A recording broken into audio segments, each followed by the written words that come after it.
Bueno, y continuamos en Quién tiene la razón con el abogado Humberto Abanto, que ha salido de una prisión preventiva casi un mes. Doctor Abanto, en prisión, la sala de apelaciones entiendo lo revocó. Cuéntenos un poco qué ha sido este mes, no solamente su caso, han sido 14 de 16 árbitros investigados, y la principal crítica que se le ha hecho al Ministerio Público en este caso es que se ha metido a todos en el mismo saco. Primero que nada, buenas noches y muchas gracias por la invitación. Efectivamente, el Ministerio Público hizo una acusación o un pedido de prisión preventiva supuestamente homogéneo para todos, sin separar que había por lo menos 6 casos distinguibles. Pero lo grave no es que el Ministerio Público se equivoque. Lo grave es porque el Ministerio Público pide y puede pedir el cielo si quiere. Es el acusador en este caso, es. ¿Cierto? El problema es que un juez no sea capaz de distinguir la situación de cada uno de los procesados para hacer un pronunciamiento apropiado y además en el grado que se le pide. El señor juez en este caso se atrevió a decir que estaba acreditado que todos los árbitros habíamos solicitado y recibido un soborno. ¿Cómo llegó a esa conclusión? Es un misterio envuelto en un enigma, encerrado en un acertijo. Ahora, esto basado en el solo dicho del señor Horacio Canepa, que entiendo es el colaborador eficaz, porque efectivamente Jorge Barata nunca menciona a otros árbitros. En algunos casos, que no es el mío. En algunos casos los árbitros han visto señalados por un aspirante a colaborador eficaz cuya identidad no conozco ni se puede revelar. Quiero además subrayar que yo tengo una restricción impuesta por la Sala Penal de Apelaciones que me impide entrar en pormenores respecto de la investigación que se me sigue, pero sí en grandes rasgos puedo, comentando lo que se ha hecho público por la propia Fiscalía y por la resolución de la Sala. Sí queda claro que por lo menos en mi caso lo que había era un testimonio de oídas que el señor juez no quiso entender como tal y que me llevó a estar 26 días en un penal de máxima seguridad con un régimen cerrado especial, donde hemos estado en realidad solo 9 de los 14 árbitros a los que se nos había dictado. ¿Es normal, digamos, esa diferenciación? Porque usted ha estado en un régimen especial y en un penal de máxima seguridad, entendiendo pues que usted es un profesional, un abogado. ¿Cuál sería el peligro para que usted esté en un penal de ese nivel? No solamente yo, Fernando Cantuarias, claro. Alfredo Zapata, Daniel Linares. El caso de Daniel Linares fue atroz porque Daniel Linares ni siquiera tenía imputación. Y en apelación el Ministerio Público nos hemos dado cuenta de que no tiene imputación el señor Linares, dice. Entonces nos desistimos de la apelación en cuanto se refiere a él. La sala lo libera inmediatamente, pero la liberación tardó 4 días para que pudiera hacerse efectiva. ¿Por qué estuvimos ahí? Yo se lo digo con toda claridad. Hasta la calificación que nos hizo la comisión en la carceleta de Lima, que se llama Establecimiento Penal Transitorio, íbamos a Ancón 2, un penal de régimen ordinario.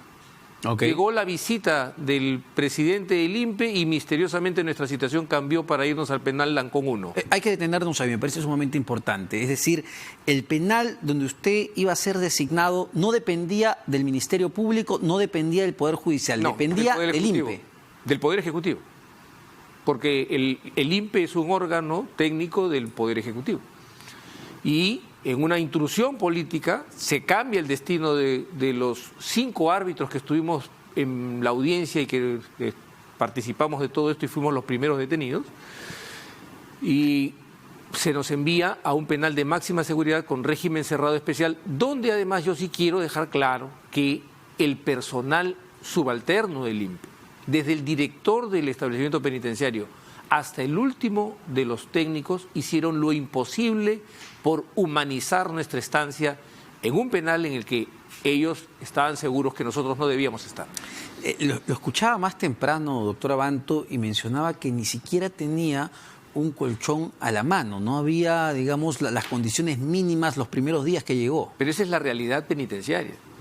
Nosotros llegamos, el director del establecimiento penitenciario y el jefe de seguridad, el señor Almeida, tuvieron a bien ponernos en el venusterio. ¿Qué es el venusterio? El venusterio es el lugar donde los presos deberían tener sus encuentros o sus encuentros íntimos. Pero como hay una sobrepoblación, ha perdido esa condición y se había convertido en un lugar para recibir también internos.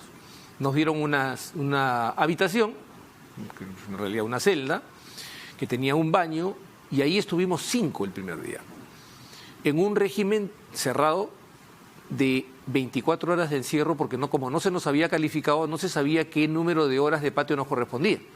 Entonces, ante la duda, se optó por, en la duda abstente, y nos tuvieron encerrados y solo salíamos para ingerir alimentos en la paila. Limpiamos, nos dio, quiero rescatar una figura particular, porque el rasgo de humanidad fue enorme de parte del técnico Cabrera, uno de los técnicos del INPE, el primero que nos recibió, que nos facilitó trapo, escoba, balde y detergente y una esponjita de estas que sirven para lavar las cosas, que nos permitió limpiar tanto la habitación, que era un lodazal, como los baños, como el baño, que estaba en unas condiciones muy lamentables. Lo hemos dejado impecable y bueno, allí tuvimos que estar 3 días y comenzar la batalla diaria que nos planteamos.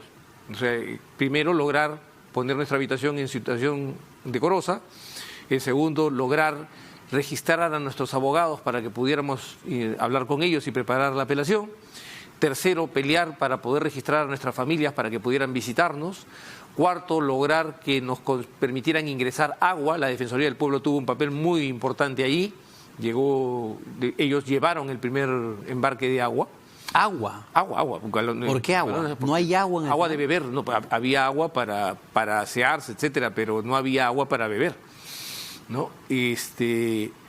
Luego vino la pelea para lograr que ingresaran algunos alimentos, además, y que nos ingresaran ropa, que pudiéramos tener un colchón, que pudiéramos tener una ropa de cama, que pudiéramos, en fin, poco a poco tener una estancia que nos aproximara mínimamente a la condición de seres humanos. ¿Siente que ha habido un ensañamiento en particular con usted, digamos, de los abogados, usted mismo lo criticó en la audiencia que pasaba a Justicia TV, era pues el más reconocido, el más mediático por ser abogado de Jaime Yoshiyama? ¿Siente que ha habido un ensañamiento particular hacia su persona? Yo quisiera tomar la posición de 3 personas a las que considero muy serias: César Nakazaki, Enrique Gersi y Ricardo Uceda.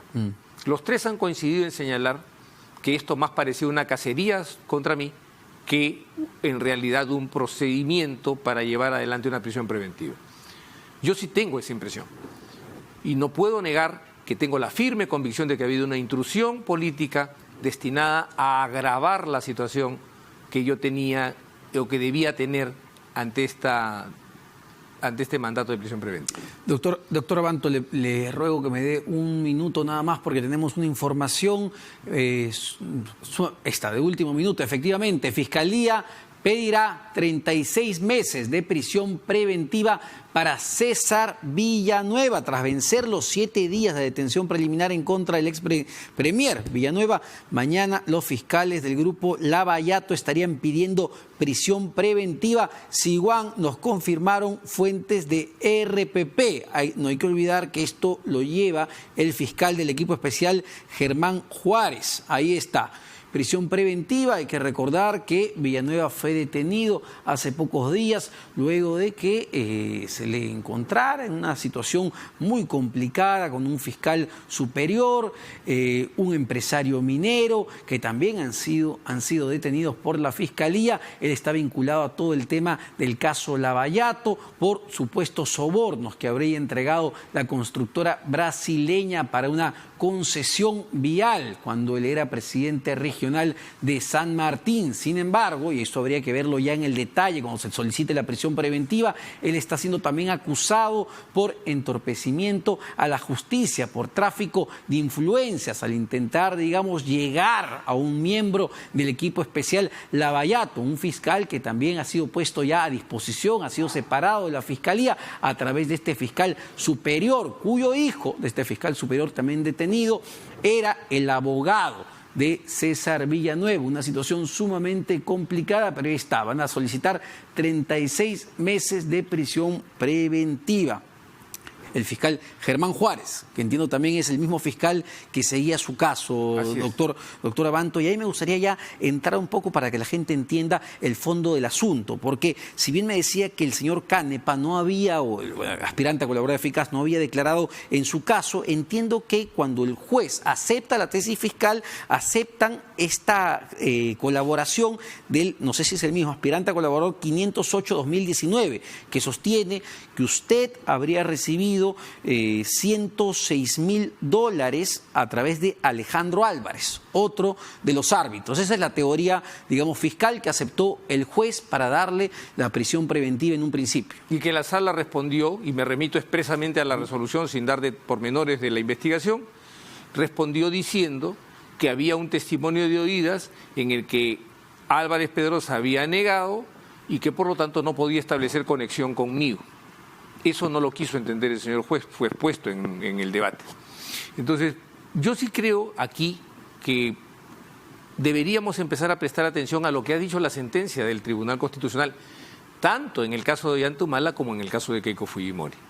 Y esto tiene que ver, en mi opinión, con el tema de César Villanueva, a quien aunque se le ha encontrado en una situación bastante difícil y complicada, habría que tener presente, según algunas informaciones que se han tenido, que ha sufrido un episodio cardiovascular, lo que significaría que el pedido de prisión preventiva tendría que ser tomado con pinzas por parte del juez y darle tiempo necesario, como lo ha señalado la sentencia de Keiko Fujimori. Yo he escuchado con alguna preocupación que algunas personas dicen que la sentencia del caso de Keiko Fujimori es una sentencia bastante ligera o equivocada, o que ha penetrado en los espacios del juez penal, y yo le puedo decir con entera seguridad, Omar, que eso no es así. O sea, lo que hace un tribunal constitucional cuando analiza la motivación de una resolución judicial es penetrar en la consistencia, la coherencia y la solidez de la argumentación que hace el juez. Eso no quiere decir que esté desplazando al juez, hace un análisis de corrección.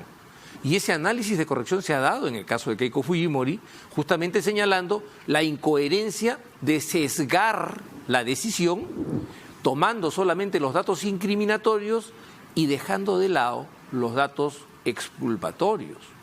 Eso no es ligero, eso es muy de fondo y es una práctica que ha llevado adelante aún la propia Corte Interamericana de Derechos Humanos. Yo no entiendo cómo es que gente supuestamente conocedora del derecho puede sostener que esta es una sentencia ligera, contradictoria, irresponsable. Bueno, sin embargo, uno de los cuestionamientos, lo hacía acá también Javier de Belaúnde, es que, y no sé cómo usted lo vea, que por un lado algunos magistrados no quieren admitir la declaración de Jorge Yoshiyama, una declaración explosiva, incluso para su propio defendido, su tío Jaime Yoshiyama, y por otro lado sí se asume una posición, en el caso del magistrado Carlos Ramos, que implica el cierre del Congreso, ¿no? Una posición que, bueno, como ya no hay Congreso de la República, Fuerza Popular y Keiko Fujimori ya no van a poder obstruir la justicia. Se asume un caso o se niega un caso y se asume otro. Es que ahí hay un problema de desconocimiento procesal. Una de las cosas más importantes que tiene que hacer un abogado al hablar es conocer las categorías del derecho. Una cosa es una prueba, ¿no? O un elemento de convicción, como en este caso la declaración de Jorge Yoshiyama, que está supeditada a la obligación de que sea corroborada, no basta. Puede ser periodísticamente explosiva, pero jurídicamente es inane mientras no tenga una corroboración. Y otra cosa es un hecho público y notorio. El hecho público y notorio en nuestro sistema procesal, como en todos los sistemas procesales civilizados, está exonerado de prueba. Y entonces yo no puedo decir que no existió el hecho público y notorio para no resolver. Lo que hace el magistrado Ramos es reconocer un hecho público y notorio. La disolución del Congreso de la República es un hecho público y notorio. La declaración de Jorge Yoshiyama es un elemento de convicción recogido en el curso de una investigación reservada. Hay una clara diferencia conceptual entre una cosa y otra. Si no se quiere manejar las cosas con estricto sentido jurídico, uno puede decir lo que le dé la gana. Ahora, volviendo a su caso, doctor Abanto, una vez que, digamos, le aceptan la apelación y revocan esta prisión preventiva, el juez le ha dado reglas de conducta a partir de ahora. Le dio reglas de conducta. La sala, ¿y qué implican esas reglas de conducta? Impedimento de salida del país por 18 meses, una caución de 100.000 soles, la prohibición de reunirme con los otros procesados o de directa o indirectamente comunicarme con ellos, la prohibición de salir de la localidad sin permiso del juez, la obligación de ir a rendirle cuentas de mis actos al juez una vez cada 30 días, la prohibición de hablar en los medios de comunicación masivos sobre pormenores de la investigación, lo que me pone en una situación de desventaja porque el señor Vela Barba salió y se despachó como quiso sobre mi caso y ahora yo no puedo responderle. Entonces quedo yo maniatado y el señor bailando como Cassius Clay, ¿no? Es decir, si usted habla del fondo del asunto de este programa, en cualquier programa donde usted vaya, ¿podría volver a la cárcel? Sí, claro. Sí. Entonces, digamos, ¿en qué punto sí puede declarar? Puedo hablar generalidades del caso y lo que ha sido publicado. Por ejemplo, la resolución que revoca la prisión preventiva y los argumentos y fundamentos que allí se esgrimen. La disposición de formalización y continuación de la investigación preparatoria, que también fue publicada por los medios de comunicación. Esas cosas puedo hablarlas, pero mayores detalles no puedo entrar y prefiero en realidad inhibirme porque dado el afecto que un sector del Ministerio Público me tiene, preferiría no provocarlo. Usted ha dicho que ha sido una cacería de alguna manera o una perversión también del sistema de justicia el caso que hemos visto, ¿no? Pero sin duda también en el sistema arbitral ha habido fallas enormes, es decir, claramente sí se ha corrompido o la constructora brasileña ha corrompido funcionarios públicos y también ha corrompido árbitros para ganar licitaciones porque así lo ha aceptado la propia constructora brasileña. Cuidado, cuidado. Yo no puedo entrar mucho en esos detalles, pero cuidado, porque no es así. Algún día esta investigación va a terminar, se abrirá con una acusación y ustedes van a poder ver cómo muchas de las versiones que se filtran y se dan no tienen correlato con la realidad. No están así, no es como están diciéndolo, hay informaciones que han sido filtradas por diferentes medios, pero le pido que entienda, Omar, que no puedo en este momento, yo estoy con las manos atadas para poder responder esto. Quizás no su caso puntual, porque entiendo las limitaciones que tiene, pero ¿cómo ve el papel que han jugado los colaboradores eficaces, digamos, en toda esta trama del caso Lavallato, ¿no? Sin meter a todos tampoco en el mismo saco, porque entiendo que el instrumento de la colaboración eficaz ha sido sumamente útil para las investigaciones. Depende. A ver, la colaboración eficaz hasta ahora ha venido cojeando notoriamente del tema de la corroboración. Y hemos suplido la corroboración de los dichos de los colaboradores eficaces por inferencias o conjeturas que los fiscales o los jueces hacen. Esa es una nota y un grave llamado de atención que hace el voto de los magistrados Sardón, Blume y Ferrero en el caso de Keiko Fujimori. No se puede suplantar la corroboración con inferencias o con especulaciones o conjeturas ni del fiscal ni del juez. Lo que no hay, por ejemplo, voy a darle un caso muy sencillo, el caso de Jaime Yoshiyama. Jorge Barata dice, yo entregué en el segundo semestre del año 2010 $500,000 a Jaime Yoshiyama. Y para corroborar eso, entrego un email del 27 de abril del año 2011. ¿Eso en verdad corrobora? O sea, un documento posterior corrobora un hecho anterior, ¿no tendría que ser un documento coetáneo o previo? Y entonces después nos dicen, no, es que hubo 2 entregas de 500,000 y la de acá, no. Y a Jaime Yoshiyama se le tiene preso por el solo dicho del señor Barata, sin corroboración. Bueno, está también no solamente el dicho de Barata, ¿no? Está el dicho también del propio Marcelo Odebrecht, que acepta que se dieron cuidado, esa es otra mentira. Lo de aumentar 500 Él para dice, Keiko. Yo no sé si es aumentar 500 o aumentar a 500. Esa es la declaración textual de Marcelo Odebrecht. No es como están diciéndole. Por eso yo digo... Bueno, pero en la transcripción, yo recuerdo la transcripción y invito a la gente a leerla y efectivamente dice, yo podría confirmar que efectivamente se aportó a la campaña de Keiko Fujimori. Así es, autoricé, cuidado, no es que él puede confirmar, quien puede confirmar es Barata, dice él. Que yo autoricé, sí autoricé, pero no me acuerdo si autoricé para darle 500 más o aumentar hasta 500. Y a mí siempre hay algo que me hace ruido ahí. A ver, Barata habla del $1.000.000, dos armadas de 500, pero también habla de estos $200.000 que entregó a través de la... Eso es una triquiñuela pero horrorosa. ¿por qué me parece importante mencionarlo? Porque Barata, efectivamente, esa declaración de los 200.000 sí lo confirma, lo termina confirmando la propia Confiep. Entonces uno se pregunta y dice, ¿por qué Barata mentiría en el caso del $1.000.000 y diría la verdad en el caso del 200.000? No tendría mucho sentido. Porque está mezclando dos cosas, Omar. Fíjese bien. Los 200.000 se los da Confiep para una campaña de defensa de las libertades económicas, no para la campaña de Keiko Fujimori. Y eso lo ha establecido la propia Confiep y el Ministerio Público no quiere aceptar esa explicación de Confiep. Ese es otro tema. En cuanto al $1.000.000, yo le digo, el señor dice, yo di $500.000 en el primer semestre, en el segundo semestre del 2010. Ni siquiera me puede precisar una fecha exacta, pero sí recuerda el lugar, las personas, etcétera. Es muy curioso, porque es como si yo diera $500.000 todos los días y me es difícil recordar qué mes o qué día pude dar yo ese dinero. Y me coloco en un semestre. Yo quisiera que usted se imagine por un momento cómo podría usted explicarme que yo le impute a usted haber hecho algo dentro de un semestre. Bueno, lo que queda claro sí es que hubo una lluvia de millones en la campaña del 2011, y lo ha corroborado, lo ha admitido la propia Keiko Fujimori. Lo he dicho yo primero que nadie. Primero que nadie lo dije yo.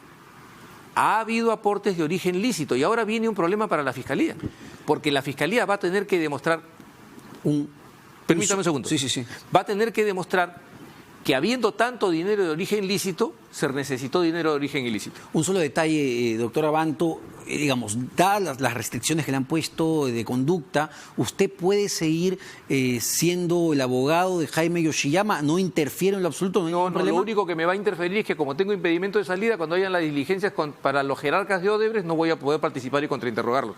Bastante conveniente para la Fiscalía, digo yo. Muchas gracias, doctor Abanto. Gracias. Humberto Abanto, abogado de Jaime Yoshiyama, y que ha recuperado su libertad. Pero bueno, así acabamos el programa ¿Quién tiene la razón? Y, ojo, mañana estaremos con toda la cobertura y atentos a lo que suceda con el expresidente del Consejo de Ministros, César Villanueva, porque, como confirmaron nuestras fuentes, se va a pedir 36 meses de prisión preventiva para el expremier del presidente Martín Vizcarra. Se acabó el programa, yo lo dejo con Tatiana Alemán para mucho más.